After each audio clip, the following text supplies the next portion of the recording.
Diligence. And it's a business that seeks to bridge the gap between the industrialized advanced economies, professionals working in that space, and emerging economies. Ajua Ejechum is my guest on the Executive Lounge, and it's her birthday too. Happy birthday. Thank you very, very much. You know, this is wonderful. It's a record. You know, we have to mark this down as the first time we've had a guest who's celebrating their birthday on the show. So you're welcome to the show, and again, a happy birthday to you. Thank you so much. And hopefully in the coming years you will do great exploits, and we can plunder your fine brain even more. Thank you so much. That's very kind. Super. So I've been, going over your profile, and something interesting sticks out. You've done immensely well doing due diligence, risk assessment in various capacities. So why don't we start off by sharing with our listeners who Ajua Ejechum is? Of course, with a name like that, you can't not be Ghanaian. Well, thank you very much for having me on your show this afternoon. So Ajua Ejechum, I am actually a Ghanaian, born in Ghana. Mm-hmm. I was actually born in Koforidua. Okay. And I lived in Ghana until 1999, actually. Okay. And I moved to the UK. Right. I have been in the UK since. I do travel to Ghana here and there. Mm-hmm. So a little bit about me in terms of education-wise. I just finished my postgraduate degree at the University of Oxford, studying financial strategy. And in terms of my career, I work in banking. I have been in the banking sector for over 12 years. A lot of the work that I've done is in the area of financial crime compliance, which includes anti-money laundering, terrorist financing, economic sanctions, and also a little bit of bribery and corruption.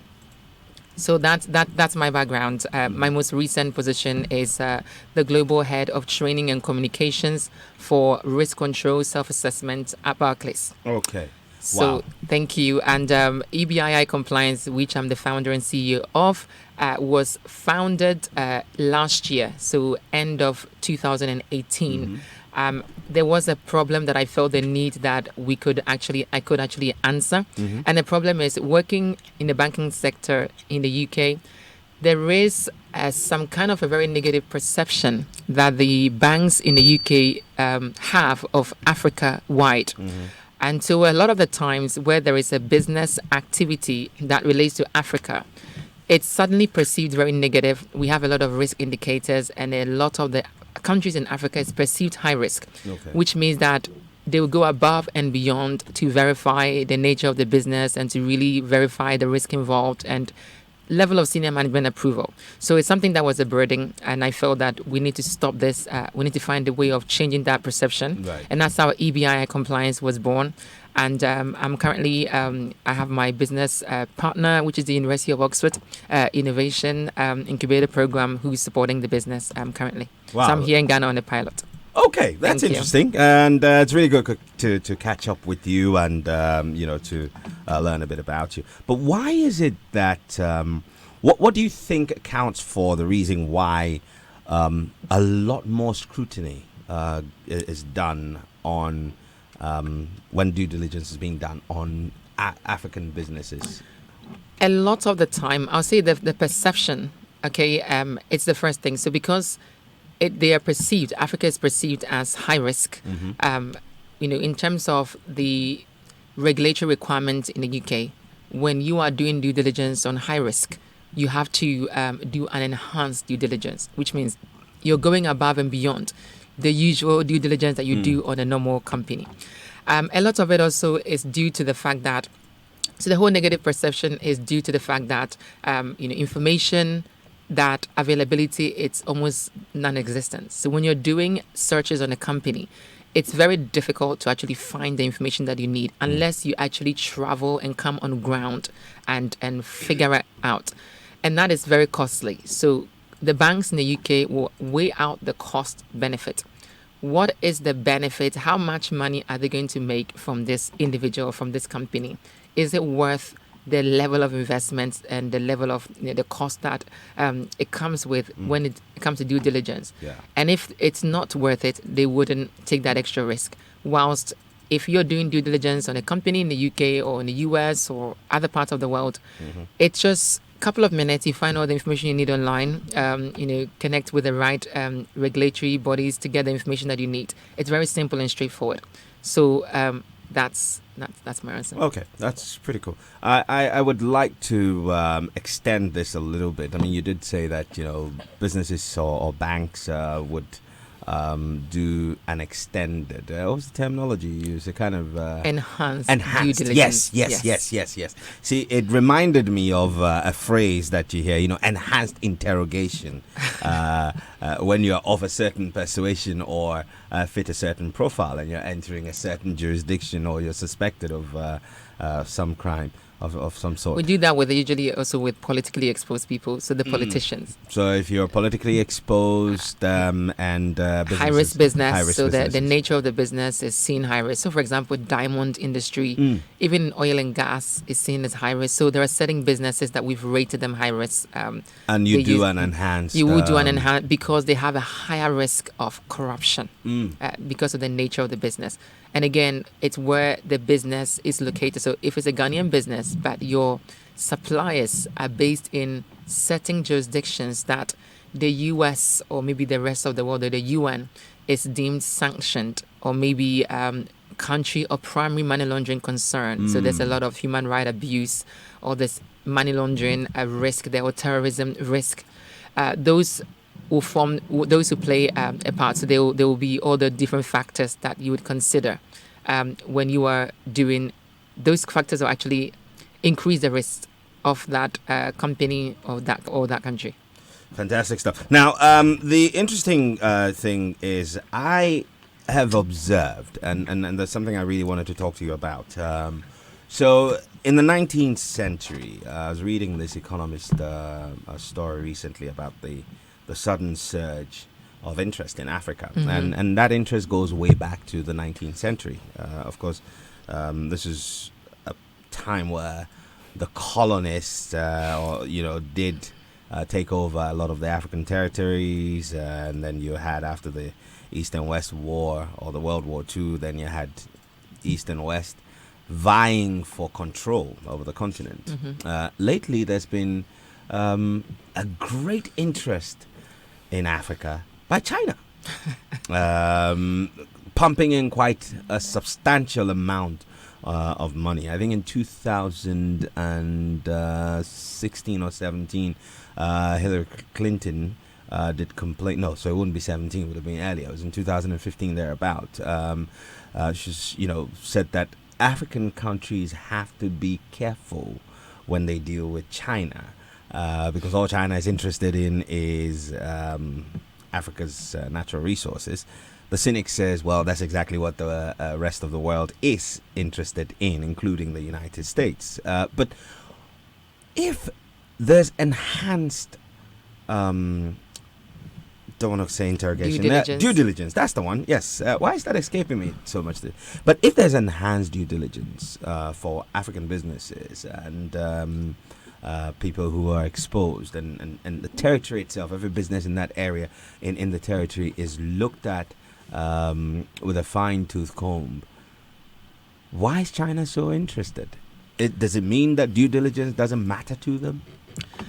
Again, so that's a very, very good question. The reason why the West do enhance due diligence, because, for example, an investor, if they're going to invest in your business, they need to make sure that they're going to get a return of what they are putting into the business or into the country, and even more, maybe 100 times more return. So that's why they will do the enhanced due diligence. Okay. So you have to look at whose best interest it is that they do the enhanced due diligence. And the rest of the world is doing enhanced due diligence on Africa when they are pumping their money in so that they can ensure that they get the right return. China, of course, have decided to take the risk of, they probably have done their enhanced due diligence and they've highlighted the risk. But again, it's all about risk appetite. Do you have the appetite for the risk? So in the bank, when we do an enhanced due diligence, we get the result. It's for you to make an informed decision, the right decision. So you have all the information right in front of you, the pros and the cons of you investing in this economy or in this business. It's that in front of you. So that is the purpose of the enhanced due diligence. And then the decision makers will then take that information based on the information that they have in front of them, make the appropriate decision. So a lot of the times, there are certain business activities that one bank could say, I don't want to do this business activity because I don't have the risk appetite. They may not have sufficient controls to mitigate that risk, while another bank will have enough controls to mitigate that risk. So they might have the appetite. So you can be turned down by one bank, but another bank will go ahead with you because maybe they have better structures in place, and they can be able to accommodate that risk better. China is very strategic, okay? And as you rightly mentioned that Hillary Clinton said we should be careful. They are very strategic. They have seen all the risk, but they are still coming. What we need to do in Africa is to also do our due diligence on these countries and these businesses that are coming into Africa. And that is where I think that we probably need to improve more. They are coming to invest in us, but it's a two-way thing. We need to also have robust framework in place and controls in place to also check out every investor and every business that is coming into the country to invest. We need to really understand their motive, the purpose of it. Is there a value for money, in terms of even their taxes, to ensure that everything is being returned here and there's a greater benefit to the Ghanaian economy than to them. So there should be a win-win. And I think that's where we are not doing a great job. We are doing some, but it's something that I would say that both the private sector and the public sector could pay more attention to. Well, what do you think accounts for the not so well in terms of the due diligence we ought to do on the opportunities that come to us? Because quite often people will say, you need money to build infrastructure. The guys are coming in with the money to build the infrastructure. You need it. So essentially, your hand's already out begging. So you take what you get. Do we have a foothold to do enhanced due diligence, if I could call it that, just to be sure? What we don't pay attention for right now, we're going to pay for it later. And also, they're coming in because they've seen something about the country. They've seen some treasures, natural resources. We have something. They won't just come in. They are investors. No investor is going to put money to something they can't see the potential of getting their money back. So for the fact that they actually want to come into the country, they have already seen something that they are excited about and they want to come and partake in. So already we have a great stance in terms of, if somebody is coming to buy something from me or coming to put something in my business, it's because they believe the potential of that business. So I also have a part to play. And I think it's more of a mindset thing with Ghana, including myself. We are all Ghanaians. We tend to think, okay, they're bringing in the money, we need the money. And so, we need to take it. No, we shouldn't compromise. We will get it. The investors are going to respect us more if we have a firm stance and say, okay, this is our requirement. If you want to come in, this is what you have to meet. The rest of the world will do it. We are currently, I would say, very, very attractive in this. Ghana is very attractive. There's a lot of buzz, about Ghana in the rest of the world, in the Western world. The year of the return, it's a lot of excitement. There's so much excitement about Ghana. Investors are ready to come into Ghana. The reason why, especially in the West, they are very cautious is, again, the fact that the control system, their controls, it's not strong. The enforcement is not strong. It doesn't meet their requirements. And so, again, I think in terms of what we should do going forward, we need to be more stricter controls. It doesn't matter if we need the money or not. And in the end, we'll get the right investors that would respect the current system, that will respect our government, that would take us seriously. Well, what can businesses do to ensure they don't show up on investor radar in terms of risk? And this is a question from Kofi, who's listening to us, and he would like to know, in your estimation, so how can we ensure that when the risk radar is consulted, we're not high up there? That's a very good question, and that's what my business seeks to answer. Okay, so it's a lot of training and awareness. I think that a lot of businesses see compliance, especially smaller businesses, see the whole compliance as something that is for banks to do or for larger corporations to do, and it has nothing to do with them. And also, a lot of them also see the whole compliance as a punishment from the government, telling them to spend money to be compliant. But what they don't realize is when you are compliant with regulatory requirements or you're meeting certain international minimum standards, it's for your own benefit. Okay, so if I'm importing goods from China, it is for my own benefit that I really understand the company that I'm importing the goods for, get an in-depth understanding of who they are. Are they, how many people have imported from them, and are these people satisfied with what they received? Who are the significant controllers of this company? Are they on a sanctioned list? Is there any negative news about this company? A lot of information you need to be aware, and you need to satisfy yourself so that you can also make the right decision. So it's for your own good. And I think a lot of companies, even the smallest company to the biggest company, needs to pay close attention into who they're doing business with, their suppliers, their or anyone they're doing business with, to really do their due diligence. Because at the end, when it gets to the point where they're trying to expand their business, move to the next level, they become more attractive to investors. Investors want to know, understand your business. They want to understand who you're doing business with. So they even want to understand your client base. Where are they located? Are there any sanctioned countries involved? Are there any countries that are deemed as terrorists or whatever? Are there any sort of negative news associated with you? Are there any politically exposed people involved with your clients? Are your clients have negative news attached to them? So there's a lot of stuff they look for, apart from looking at your account, and also the corporate governance, the transparency issue. So we need to pay attention right from the very beginning of our business and not leave it to too late. And I'll give you an example. I have a company that approached me quite recently who's been looking to raise capital, for a while, for a couple of months, nearly up to a year, and they haven't been successful at all. When I took a look at their the information, I did a short audit of everything about the company. And I realized that it would take them about 2 to 3 years for them to be attracted to investors, because they have no audited financial account. There's no corporate, although it's a large organization, it's a one-man decision. So there's a lot of things that is wrong. There are a lot of things that are not documented. Everything is done sort of impulse, and nothing is documented. So they don't have any information that investors are looking for to make them feel comfortable. And so before they build that up, it's going to take another 2 years for them to get to that point. And call me cynical, but Africa Rising, Year of Return, all of these interesting things have been said for quite a while, but doesn't seem to, the buzz is always there. It is as though someone primes us, to be super excited about an incoming age, and then it passes. We've been Africa Rising, or Africa has been rising for the best part of a decade now. In your estimation, are these truly the times we're in, or these are, terminologies and, rhetorics that are thrown at us to give us a false sense of worth as a people, which pales in sharp contrast to the reality on the ground? Africa is definitely rising. Okay. It definitely is rising.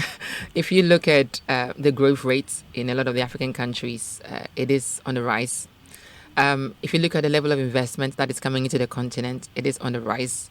And even if you look at I came to Ghana, and I'm amazed. From the last time I came to Ghana and now, it's incredible. We have come a long way. So Africa is definitely rising. In terms of education, it's on the rise. We now have compulsory education in most of the African countries right now for children, while before it wasn't. There's a lot more Africans actually going into other parts of the world to study master's, PhD. So definitely Africa is rising. It's not just a buzzword. But I think that we can do more in terms of the rate at which we are rising. Okay. That is where I would say that probably we need to pay a bit more attention and do more. We are getting there with a free trade agreement. I think that's a great starting point. I see Africa soon becoming a superpower. We're going to have a very strong voice. We're going to become a very powerful force in terms of the trade market. And so Will we be influential or powerful? we're going to be influential and powerful. And I ask this because a lot of investment coming onto the continent, and that obviously is money that's flowing into the continent, and we know that a lot more money leaves the continent than it comes in at the moment. He who holds the fish determines what time dinner is served, right? So if the money that comes in triples, quadruples, and leaves, and it's held by non-Africans, it only makes it a very beautiful patch of land or a territory that people can plunder. How will that impact on the indigenous Africans, who by 2025 will outnumber the Chinese population? Very good question. Okay.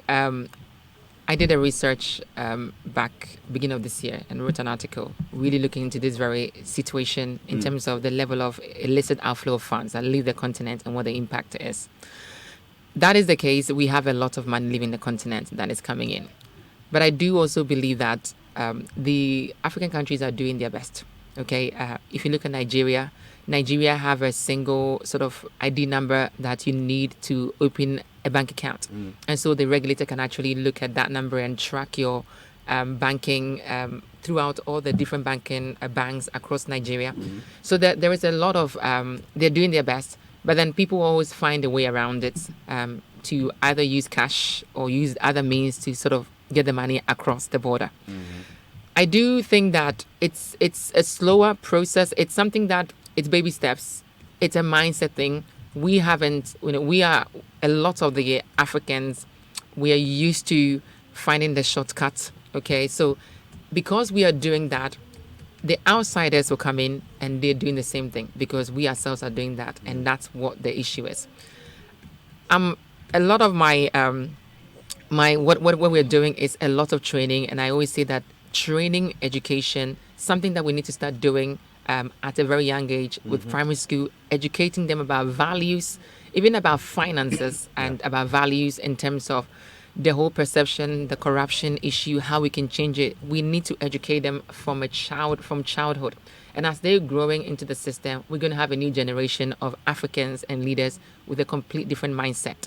Currently, I think it's a mindset that it will take a while to change. It can't change overnight, but I really strongly believe that with the whole free trade, we are heading towards the right direction, and there will be a more inter-Africa sort of trade between African countries, which a lot of the world should remain here at that point. It's been built to hold an opportunity of over $2.56 trillion. Absolutely. Hopefully, a chunk of it stays on the continent. That's what I believe it will do. Rather than trading with the rest of the world, we will be trading within ourselves more. Okay. It's 38 minutes past 1. This is the Executive Lounge with me in Shirado. My guest is Joy J. Chum. She's the founder of Emergent Business Intelligence and Innovation Compliance. She held a position of global head of risk and controls at Barclays Bank. She's a thought leader for leadership and resilience, and astute intellect in African economic development.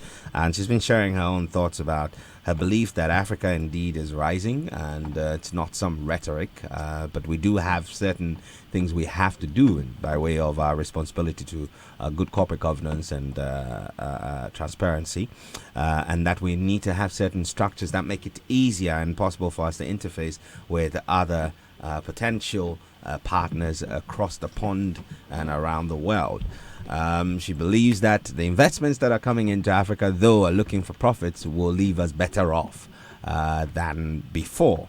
And it will be nice to hear your own thoughts. If you have a question or a comment to make, do send a WhatsApp to 0244 340 437 or a telegram to the same number, which is 0244 340 437. You can also tweet at me at GH Rainmaker, or just hashtag the Executive Lounge, and we will be glad to field your questions. Another question coming from our WhatsApp console says, what can government of Ghana do to ensure that both investors and local businesses are able to match the risk? So some of the risks you mentioned include the lack of transparency, political exposure, the kind of business. So if someone's going into mining, for example, how are we able to ensure that the investor and the guy who's looking for the investment match the risk and they're able to do business? Okay, so we need to have a strong investment guidelines, for example. Okay. So in certain countries, when investors are coming in, they have certain sort of regulatory sort of requirements that they have to meet themselves. So, for example, there's a level of interest that they can't charge beyond. Okay, it's regulated, heavily regulated, and I think that in this part of the world, in Africa wide as a whole, they have a bit more freeway. The investors take advantage, and so they come in here and the returns are. I mean, I heard a story of somebody who mentioned to me that their business, the investors are taking 40%. 40% of their business just for investing some minute amount of money. Wow. Okay, and so some of these things will not happen in the UK because it's heavily regulated. Okay, so that's the first thing. So I'll say the regulation and enforcement needs to be more robust. Okay. The government has done a great job, but I think the whole enforcement, people are going to get away with things if there is no incentive for them to comply. So it's like there are people who will still comply anyway, but there are others that if nobody's watching them and there's no consequences for their action, then they would do whatever they want to do. So that's the first thing. And also, I believe a lot of education. We need to really highlight due diligence, the importance of it. Even in bringing in investment and reducing poverty, there is a trickle effect. So if we get more investment and businesses are flourishing, guess what? Unemployment will go down, and living standards will go up, reducing all the whole poverty, and Africa, it really will be rising at that point. So we need a lot of awareness, training and awareness, really highlighting the positive impact of each company, really understanding why it's important for them to do certain things at earlier on in their business, rather than leaving it too late. Wow. So it's important that you build a business that is fit for the future. Absolutely. Not just for the environment you're in. But let's not kid ourselves. We have a certain culture that either evolved as a natural progression, a breakdown of systems, or as a symptom of a certain root cause.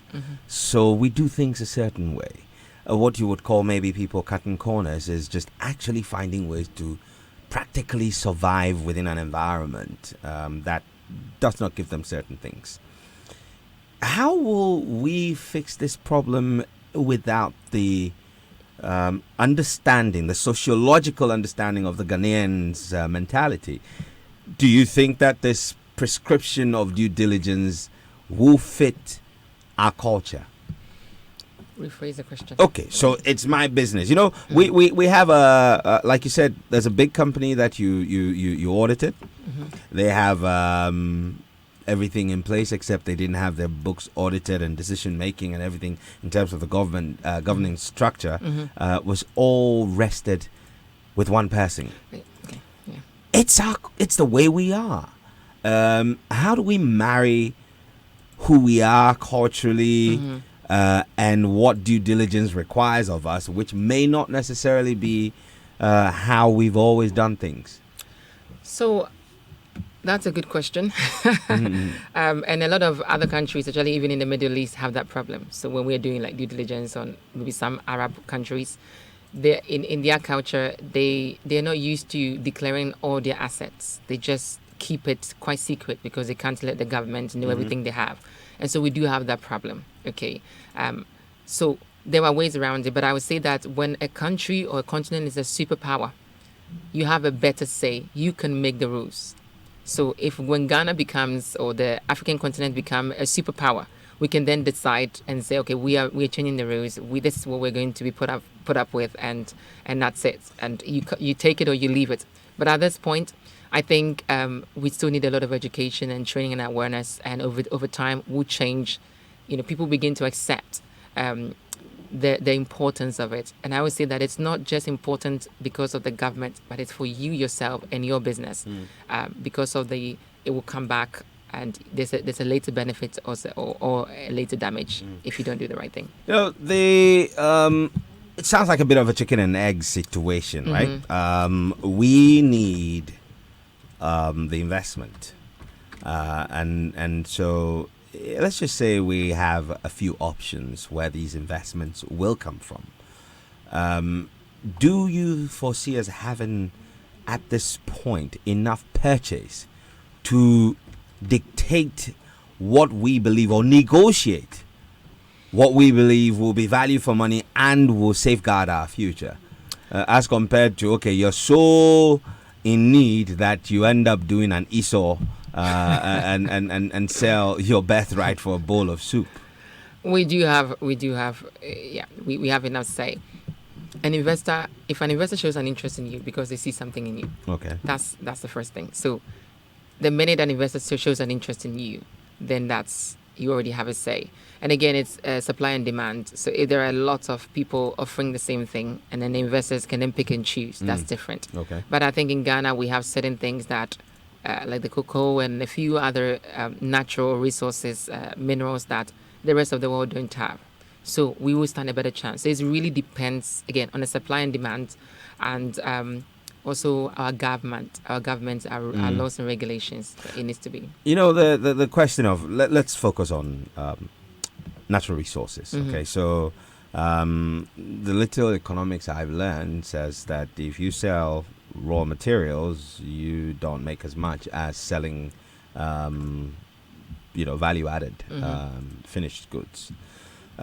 So could we, as a policy, just hypothetically, that we say, okay, well, if you're wanting to invest in this space, we're going to give you a block, or we're going to give you access to our cocoa, our gold, on condition that this amount of value addition down the value chain is actually done here.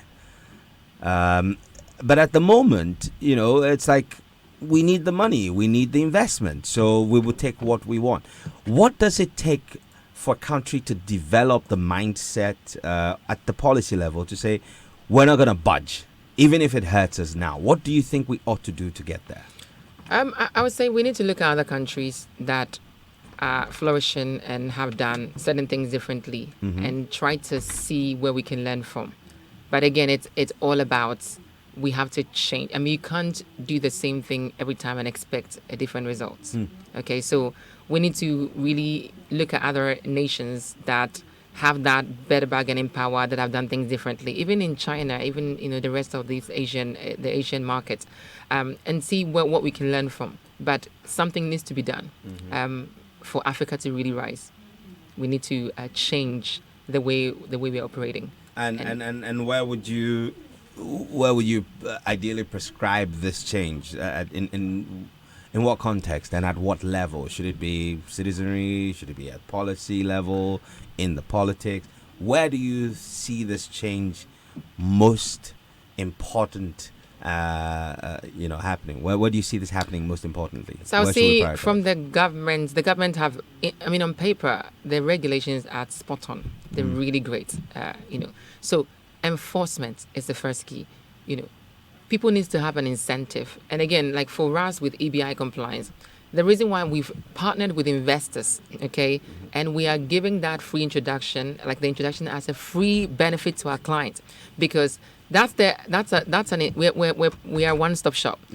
You can't go to a client and say, hey, I want to train you so you can be compliant, and then they're going to think, what is in it for me? Why should I be compliant? But if the client is looking for an investment, and you have a list of investors that would make their life easier and say, okay, if you can be compliant, this is the minimum requirement to this level. You pay us, we can help you, audit you, and figure out where you are, and then do a remediation exercise and bring your compliance to that level. We would then also connect you with these investors who would invest in your business and give you the funds, other debt or equity investment that you require. So at that point, they can actually see the benefits there of using our services, because we are one-stop shop. So it's the same thing with the government. People need to actually have an incentive to comply, and that's something that I would say the government is doing a good job, but we could actually improve on. and a lot of training and awareness, and I keep emphasizing on that. We have found, even in the banking system in the UK, when a due diligence is being done on, let's just say, an African company, when information is requested, the mindset is different in the sense that a lot of these companies think that because they're Africans, that everybody's picking on them, and we have to bring all this information. Right. But it's mainly because, when you don't submit those information, that increases the risk level as well. So then they then place you on a list that they then monitor you even more closely, because if you're refusing to provide some information, they suspect you even more. So we need to be educated and see the impact, really, especially on the impacts that our actions is having on us individually, as companies, and as a nation as a whole, and how that is impacting our relationship with the rest of the world. Right. Okay, so we just have somebody's just sending us a message here. I think it's Bafo in Tema. Let me make the sense of this. It says, so something about Ghanaians bothered me. Last November 2018, I did a simple made-up research about just the data of the number of enterprises on the Spintex Road, end-to-end. 92% of them are foreign ownership. My question is this. How do state regulatory institutions only find fault with a few Ghanaian businesses, but none of the foreign-owned businesses? I think we have a big mindset problem as Ghanaians of so basically self-hate and self-destruction. He thinks this is a bane. Is it a case of self-hate, or that maybe foreign businesses tend to understand and do due diligence better? They do their governance and they have their lower their risk levels compared to us. So, I mean, a lot of the foreign companies are equally corrupt. They're equally also hiding away their taxes.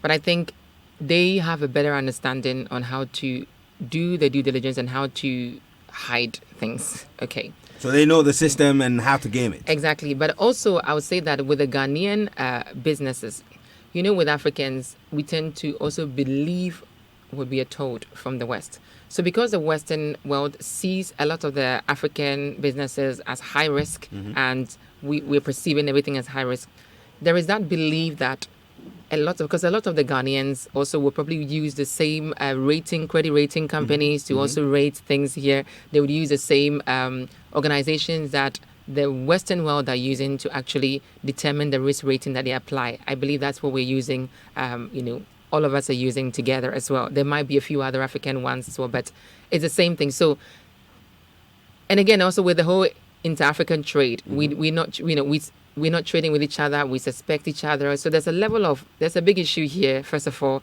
that I would say, again, we need to address. It's a mindset thing. We need to also, when training and awareness is the big thing. But in terms of, for my research that I did earlier on this year, I found out that the multinationals, in terms of capital flight, they are taking the capital flight leaving the continent. A bigger chunk of them is done by multinationals, not even local companies. So that's something that we need to probably pay more close attention to. That's right.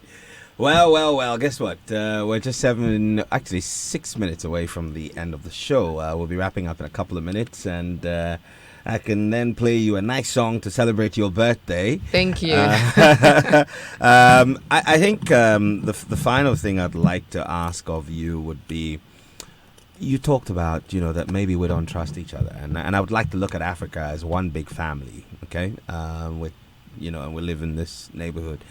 How do we build better trust? Because I think that Stephen Covey's Speed of Trust, suggests that where there's trust, the wheels of an economy will move faster, things get done quicker, and we all become better for it. How do we build trust? Better communication between ourselves within the continent. If you go to another African country, for example, like from here to Kenya, if you look at Kenya, it's completely different. And a lot of the things that's going on in Kenya, Ghana may not even be aware of it, but the UK will be aware of it. So I'll say better communication between ourselves. And I always go back to the whole trade agreements that we have made a huge step towards that.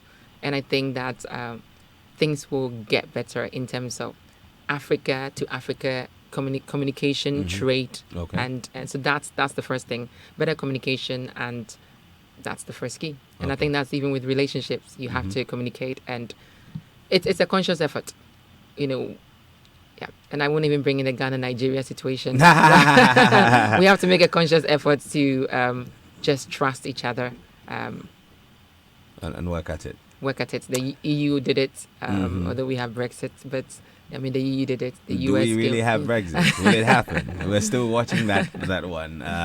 There's so much we could have talked about, but I'm so glad that you took time off a day like this, your birthday, to join us on the Executive Lounge. I really appreciate you making time. And I have a terrible voice, otherwise I'd have sang you a happy birthday. But I will play a song for you. Thank It's you. actually one of my personal favorites. It's by our famous Joe Metal, and he calls this one My Everything. I leave you with this song, and for you who tuned in and send us your messages, we're grateful, and have a good day. The news is up next after the show, and then Lexus Bill comes your way with the award-winning late afternoon show, Drive Time. For now, go forward, make rain, shalom, enjoy the song.